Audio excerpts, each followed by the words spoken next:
à tous les camarades du Front de gauche des travailleurs Unité, au nom du NPA, nouveau parti anticapitaliste, et de son journal révolutionnaire, nous tenons à vous apporter tout notre soutien à l'occasion de la prochaine échéance électorale du dimanche 22 octobre 2023.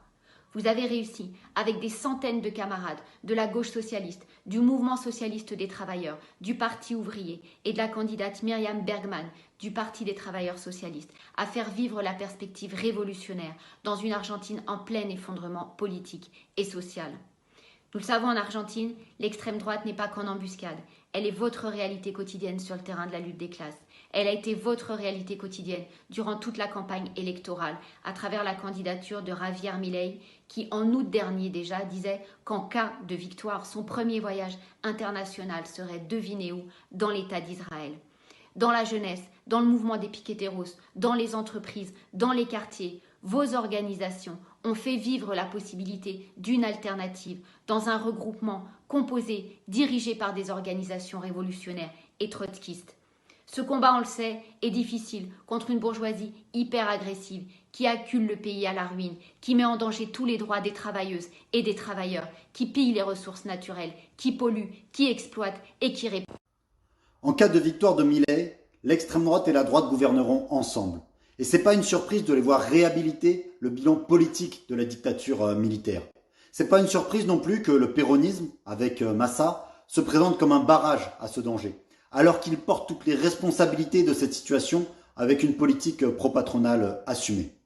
Alors on est tous conscients que les élections, c'est pas forcément le terrain le plus favorable pour promouvoir une alternative concrète. Mais la coalition, qui est menée par la camarade Myriam Bergman, c'est un exemple, évidemment pour les révolutionnaires du continent américain, mais franchement bien au-delà et partout dans le monde. En ce moment s'organise le nettoyage ethnique à Gaza, avec toute la complicité des puissances impérialistes, mais aussi des gouvernements arabes. C'est aussi la militarisation du monde, qui s'impose toujours plus, à l'image de la guerre sans fin en Ukraine. Eh bien nous disons que ce qui s'impose aussi de plus en plus, c'est l'urgence de la révolution. Une urgence de Buenos Aires jusqu'à Paris et partout dans le monde.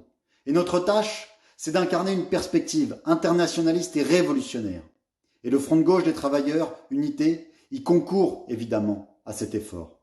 Voter pour le FIT-U, c'est voter pour une sortie ouvrière à la crise. C'est voter pour préparer les luttes de demain. Ici, depuis la France, on nous a interdit et même réprimé les manifestations pour la Palestine.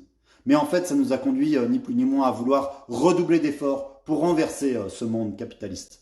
Alors, franchement, 1000 fois courage aux militants pour ces derniers jours, aux milliers d'assesseurs qui garantissent la tenue du scrutin. 1000 fois courage à vous tous et à tous les travailleurs d'Argentine. Recevez nos salutations internationalistes et révolutionnaires.